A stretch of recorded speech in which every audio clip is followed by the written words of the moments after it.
The following video is partially written by myself and Elaine Walker, a dear friend of mine who recently passed away. As a way to remember him, I'm going back and taking some old scripts we wrote when we were younger, updating and fleshing them out, and finally making videos out of them. Miss you, man. Oh, Assassin's Creed. Oh, Assassin's Creed. I don't need to tell you what Assassin's Creed is. Chances are you've played at least one of the 13 games in the franchise, or have at least been hearing about them once a year, every year since 2008, with some intermittent pauses. The AC franchise was truly on top of the world at one point. These games were going for Game of the Year, and as silly as the sentence sounds now, these Ubisoft games were massively influential. The deeply intentional crafting of these open worlds, paired with unique feeling stealth and combat mechanics, and the coolest looking protagonists and outfits you've ever seen, made for a killer combination that took the world by storm at the time. Why do you think every game has a climbing mechanic now? The idea to add so much verticality to open worlds started in Assassin's Creed. And cut to the present, the gaming landscape as we know it is still feeling the influence of these games. Countless titles nowadays take inspiration from Assassin's Creed in some way or another. But if you look at the actual franchise itself and some of its more modern iterations, yeah, there's been some change. Assassin's Creed has kind of jumped the genetic memory of a shark lately, both in its gameplay and its story. What once was a franchise about large but tightly packed open world cities, social stealth, and unique gameplay concepts has become a pretty bloated and overly long RPG series. And what once was a straightforward but interesting story with a unique sci-fi premise and some fantastical elements centered around historical fiction has morphed into a story that severely lacks an identity and is so convoluted and lengthy that it's kind of impossible to keep track of anymore. People have been talking about how much the franchise has changed for a long time now, with many mourning what it used to be and finding themselves confused at certain decisions the more modern game variations have made, and I can't say I don't see where they're coming from. At one point being seen as revolutionary, the series has become a lot more generic in its most recent entries. And while it still has a great attention to detail, it doesn't have the same level of polish of the older titles, polish being a very generous word, ballooning in size to truly comical lengths. Even a game like AC Mirage, which was supposed to be a return to form with things like social stealth and black box assassinations, still feels like a less developed imitation of the originals, rather than a new iteration in their style. Ubisoft has shown no interest in stopping the Assassin's Creed train, though they might be making it go a little slower right now. But many AC fans aren't really into the new style, and Ubisoft doesn't seem to have any intention of truly going back to the older formula. But don't worry, because I have a solution that will both appease fans of this beloved franchise and the bigwigs at Ubisoft. Start over. Wipe it, it's done, throw it in the trash, try again. And you may be thinking, Truman, there's no way that Assassin's Creed is so far gone that it can't be salvaged in some way or another. And to that I say, have you looked at it recently? Assassin's Creed has gotten weird. While plenty can be said of their gameplay, the story is what I really think is hurting the modern games the most. Wild narrative decisions, bizarre retcons. There was stuff I didn't even know about before I started researching for this video. Like any story that's been going on for 17 years and has over 20 entries in it. Yeah, remember when I said 13 earlier? I lied. There are so many. The story gets a little muddy after its 100th refresh or narrative switch or what have you. Which is why I think just start over, try it again, start from the beginning, and just get it right this time. Ubisoft, you have the money. Well, maybe you don't have the money. Which leads us to reason number one that Assassin's Creed needs to be rebooted. Too much! During the classic era, which for the purposes of this video are Assassin's Creed 1, 2, Brotherhood, Revelations, and 3, the story was pretty tightly packed and focused. Desmond Miles, a young bartender living in New York, is kidnapped by the Abstergo Corporation and is forced to use a technology they've created called the Animus, which allows users to view their ancestors' memories, which are actually stored in the user's genes. No, not those genes. These genes. Okay, we like to have fun here. Turns out, Desmond is the descendant of many prominent members of the Assassin's Brotherhood, a clandestine and millennia-old order focused on keeping humanity safe and fighting against the Templars, a different millennia-old order with the desire to control humanity using ancient technology known as Pieces of Eden. Abstergo, secretly a Templar organization, wants Desmond to search through his ancestors' memories to find one of these artifacts, the Apple of Eden. Get it, huh? So they can find where it's hidden and use it themselves. Desmond is able to escape Abstergo with the help of several modern-day assassins assassins and then does a bunch more memory searching throughout the franchise so they can find more pieces of Eden before Abstergo and keep the Templars from getting their hands on them. And as Desmond continues to live through his ancestors' memories, he starts to advance in his own skills and become an assassin himself. The modern day story of Assassin's Creed has been ragged on kinda since forever. I especially remember people at the time really wanting them to just focus on the historical stuff, as that was already the bulk of the games, which made the Assassin's Creed movie even funnier. Guys, we hear you. You do not like the modern day stuff. We made a movie, it is 90% modern day stuff. The overarching story was always a little convoluted, and unless you were following along with all the cool lore and mystery stuff,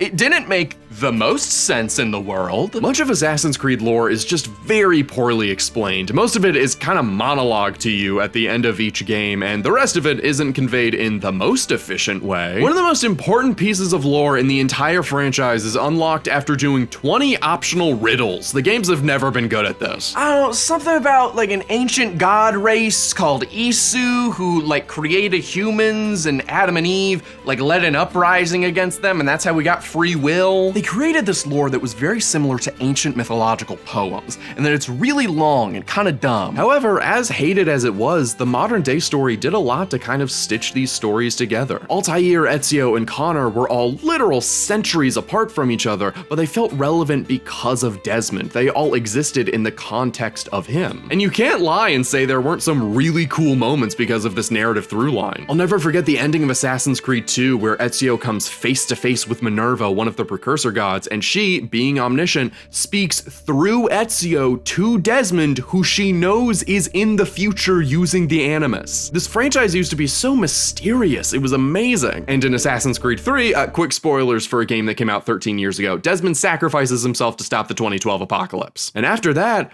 the modern day story kind of ended. There was this question at the time of what was gonna come next, especially because there was a mid-credits scene implying that Juno, another precursor god, is now free after Desmond's sacrifice and that now it's her turn. But that next never really came. The modern day story seemed to just kind of be done. And honestly, it wasn't really that bad. Future games would have modern day elements or references to the characters of the classic era and would use the sci-fi premise for some really cool scenes, but for the most part, Assassin's Creed essentially turned into a full historical anthology series. Various stories of assassins throughout history, not necessarily all that connected, being told in their own specific games, resulting in stories that felt a lot tighter and varied from each other. The games in this era are almost entirely isolated, and while they do have a modern day plot that connects them together and is loosely attached to the classic games, it has been deeply de-emphasized. The main character going through the assassin's memories in these games literally doesn't have a name. It's just you, yourself. The person who bought the video game is the main character. This really is not a terrible way to go about the future of the series. It allows them to make the games more accessible by not connecting a giant 5-game and cumulative 78-hour story to it, as well as creating less roadblocks to tell different stories. We don't have to worry about the timeline of Desmond's family tree anymore, so there are naturally far more settings we have access to. And this was a really interesting concept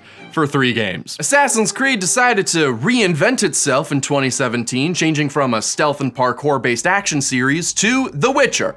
It's just The Witcher. While they mostly stuck with the anthological concept, there would now be a new modern day story following a new cast of characters, with our central protagonist being Layla, an Abstergo employee turned assassin who is also considered by the fandom to be the worst character in the franchise. And listen, I'm always gonna be skeptical when fan response to a female character is the worst character in the franchise, because it's always an overreaction, but like, maybe not this time. Quick tangent just to break down Layla, because her case as a character is legitimately worth investigating. Layla functions almost identically to Desmond as a character, and interestingly, we've gotten almost the exact same amount of time with both of them, but Layla is different from Desmond in that her character doesn't drive the story. The story of the classic era can't function without Desmond. It is integrally important that he is the main character. His personality influences a lot of the narrative, his desires, his devotion, emotions, his at times anger at having to be the one to do this, is what creates the story. You could have the classic era story without him, but it doesn't have flavor if these elements are absent, which is what Layla's story ends up becoming. The modern day story in these games are functionally the exact same as the classic eras, even having very similar story beats, but the classic era introduces a lot more deep character moments than the RPG games. Even if they aren't the most amazingly written, they're still present. Additionally, even though we spend the same amount of time with both of them, Desmond's arc feels tactilely different, in that we start with him literally only being able to walk around and end with him being a full-fledged assassin. We get to physically feel how far he's come and get a real sense for where he is in this journey. Layla not only doesn't get this privilege, but doesn't get the same amount of personality Desmond has either. Plus, the classic era games have a much wider and more interesting cast of characters for Desmond to bounce off of, something that Layla barely gets. Layla just isn't given the same amount of focus that Desmond was, even though Desmond wasn't the best character either. She gets a lot more likable in Valhalla, but she just isn't fleshed out enough to make her a valued character. But what might be Layla's biggest problem, and what this section is actually about,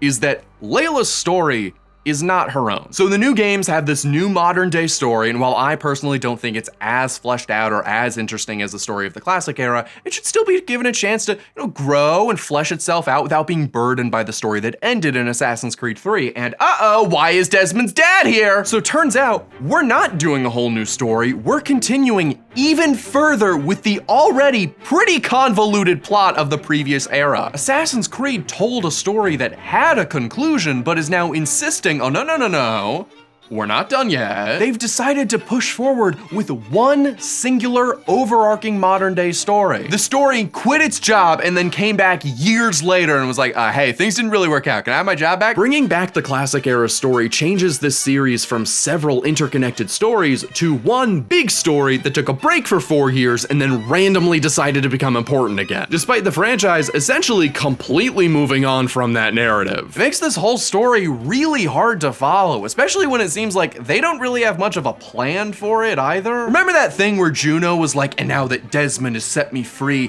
now it's my turn, and she's set loose on the world? Yeah, she never comes back. Juno is lightly mentioned and sort of appears in Unity and Syndicate and then is killed off in a comic. And when you have a story that is this long, you can't do that. Imagine if in The Last Jedi they were like, oh, Snoke died a couple years ago. Yeah, check out issue 43 if you want to see it. And this is what I mean by too much. Assassin's Creed has tried to be everything. It's tried to be a mysterious, slow burn national treasure mystery. It's tried to be a conspiracy thriller. It's tried to be an anthology series. It's tried to be a supernatural Indiana Jones. Well, I guess Indiana Jones already is supernatural. But instead of having individual stories to tell these individual plots, they've just kept developing the same story through all of it. And because of this, that story has become so convoluted both in its narrative and in its style to the point of having a massive identity crisis. Like, have you ever seen a video explaining the beat by beat plot of these games, especially the recent ones? I had to watch a bunch of them to get caught up for this video. It is truly unbelievable the direction this franchise has gone in. What do you mean Layla finds Atlantis? What are you talking about? Even with something like Star Wars, which has an insane amount of movies and content, it still keeps most of its characters and plots contained within the trilogy or shows or games that they're in. Well, most of the time. You can watch the originals, prequels, sequels, and/or The Acolyte or The Mandalorian all separately, and while they'll still connect, they aren't all continuing the same plot. Even the mainline films, which are the most connected and have the most crossover, still do a really good job of telling a contained story within them and with their own characters. Having elements of the older narratives and bits of lore is fine, but this story has ended. There's really no reason to continue adding on to it. The party ended 12 years ago and he's still here. It's ironic that they've tried to make these games more accessible for people who have never played one before, but then turned around and reintroduced a story that not only requires 6 games worth of knowledge, but that most people who experienced it actively did not like. And you may be thinking, Truman, I truly do not care about any of the modern day Assassin's Creed story. I don't think that's the reason anyone is playing these games. And that's true. All of these complaints center around the modern day story of these games. Whatever happens with them, we still have the main draw of these games, which is the historical sections. And to which I will ask again, have you looked at them recently? See, I could just talk about the historical sections because there is really good stuff in there, However, Assassin's Creed has started to introduce elements where the modern day and historical sections have begun to overlap and seriously affect each other to the point where their narratives are now completely intertwined. And how are they doing that, you ask? Well, it's only reason number 2, magic.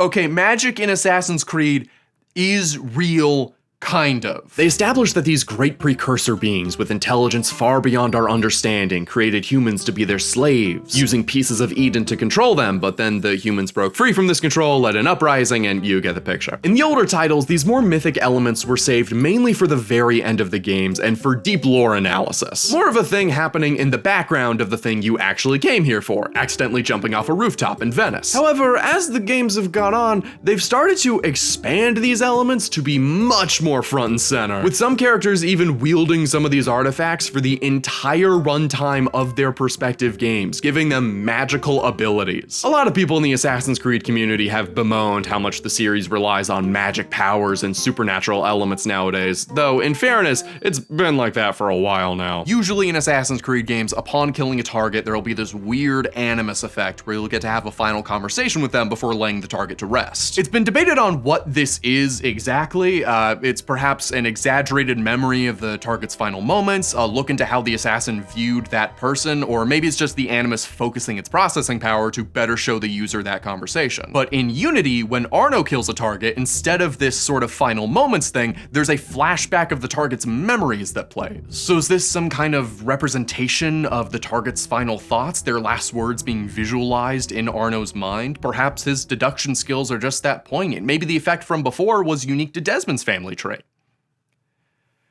No, Arno can just see people's memories. He says in a cutscene, "I saw in his memories." That's just a thing he can do. When I discovered further evidence that suggested he was about to strike at the Brotherhood in force, I took action. In his memories, I saw him writing the letter that would have warned Monsieur de Lassay of his betrayal. Does he do that with everyone he kills? Is he just collecting the life stories of every guard he stabs? I thought assassins just ran up walls real good. When did they become Jedi? But the RPG games have influenced a large shift away from a historical focus to a more mythological one, and I mean mythological. While I personally prefer these to be more understated as they were in the previous games, I do kind of see the idea they're going for. The RPG games are set in Egypt, ancient Greece, and Norway, regions with some of the most rich and famous mythology in the world. It's clear that influenced their decision to set these titles in these time periods, allowing them to play with a lot of that legendary material. And this certainly isn't a bad thing. Having a game where you get to be in ancient Greece and interact with all these myths as you would expect to is extremely cool, but it doesn't really make sense for this series. And I don't want to be one of those guys that's like, that's not what Assassin's Creed is. That's not what Assassin's Creed is about.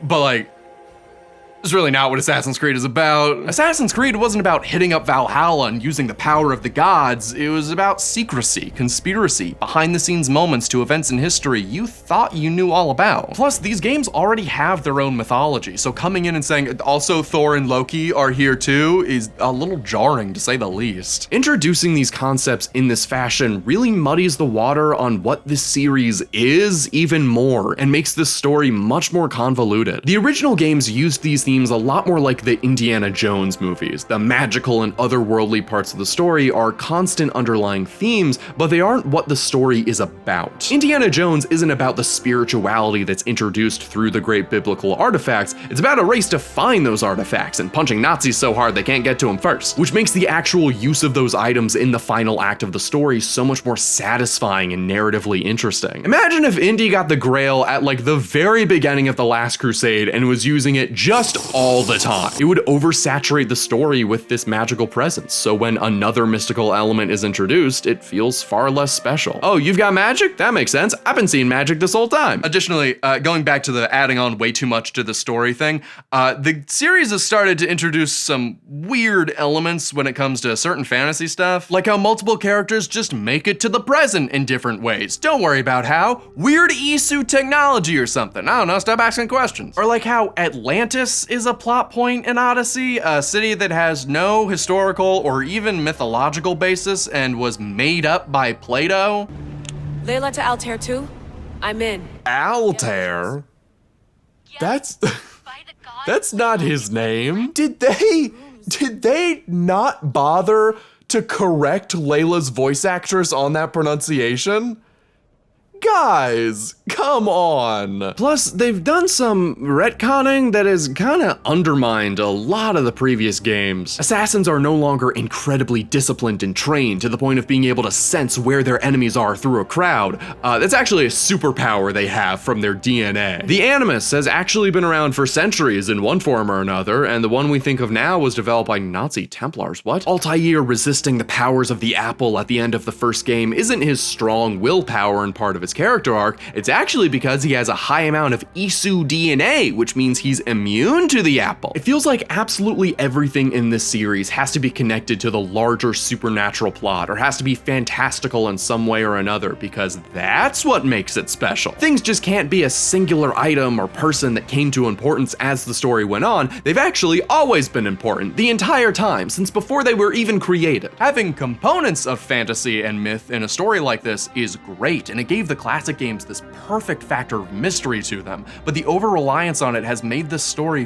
far less interesting. And speaking of over-reliance, that brings us to our third and final reason to reboot Assassin's Creed: bankruptcy. I don't know if you guys have heard, but yeah, Ubisoft hasn't been doing too well lately. The company has had miss after miss after miss for the past few years. They had their Ubisoft Quartz program for Ghost Recon, an NFT system that was shut down after making a grand total of $400. They actually released like 2 more NFT games since, like late 2024. Ubisoft, who told you people still buy NFTs? It's 2025. All my apes gone. Skull and Bones was stuck in a money-sinking development hell for 8 years because they signed a contract with the Singaporean government promising to make the game and in return receive government subsidies, and the game still massively underperformed. They had their Call of Duty-esque hero shooter X-Defiant, which was struggling to keep players, and then their executive producer was like, "What? No, we got tons of players. The game isn't dying, I promise. And we promise we won't shut it down," and then announced it was shutting down 2 months later. Giant Bomb's Jeff Grubb tweeted that apparently while Ubisoft was exploring merging or getting acquired by another company, they were laughed out of the room. Star Wars Outlaws underperforming caused the company's stock price to fall lower than it's ever been before. And CEO Yves Guillemot has said they are exploring their strategic options as a company. Yeah, this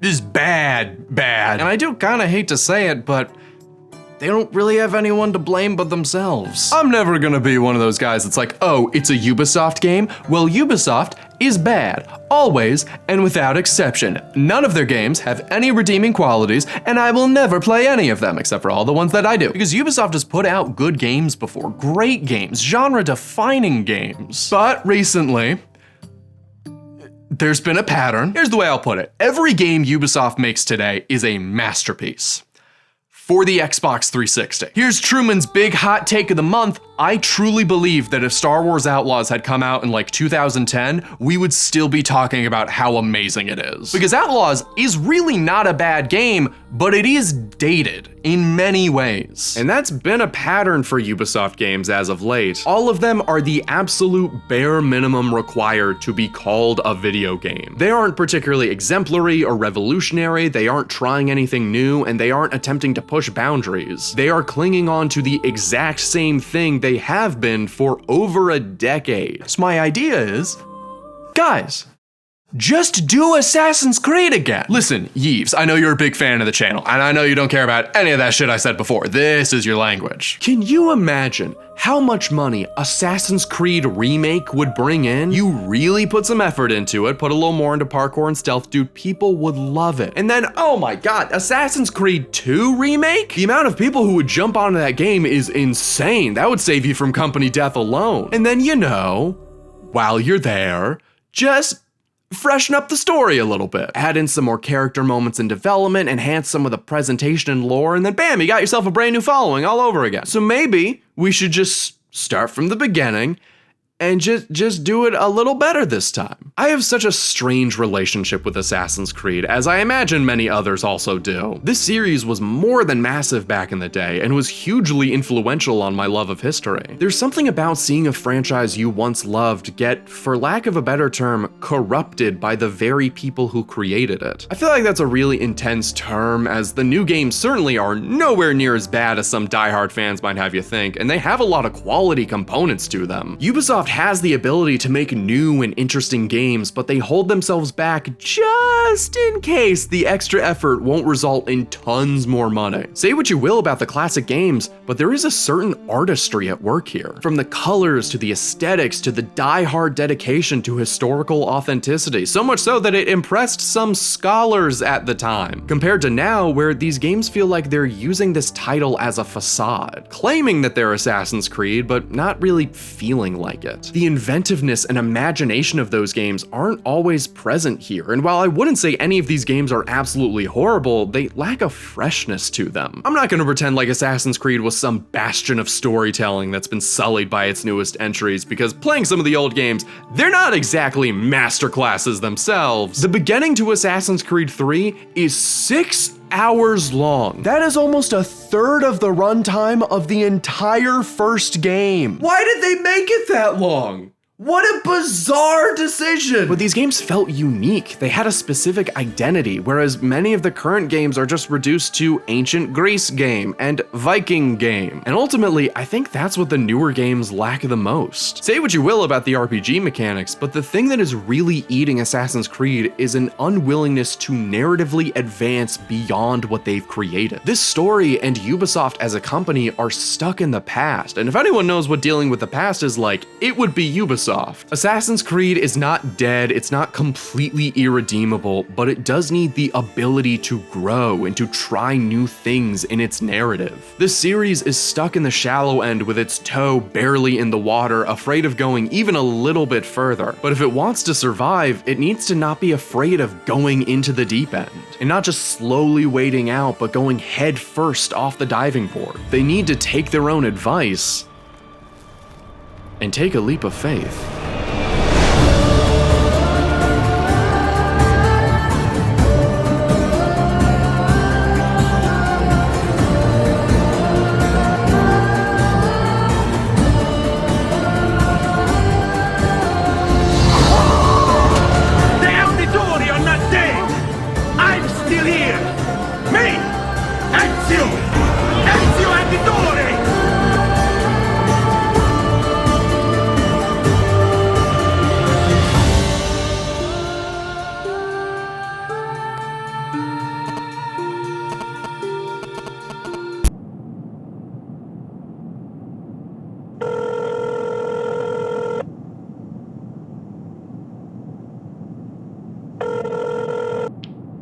Hey. Hey, Truman. How are you doing?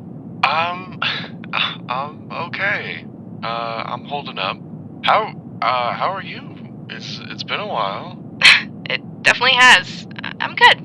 Good. That's great to hear. Are you and Ryan still? Oh, no. We broke up last year. Oh, I'm sorry. It's okay. Like you said, it's been a while. Actually wanted to ask, if you were coming to the funeral this weekend. Are you?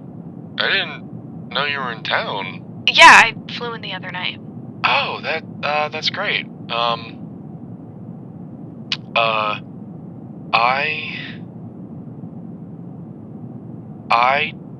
I don't know if I can go. Oh, are you busy? No, I just,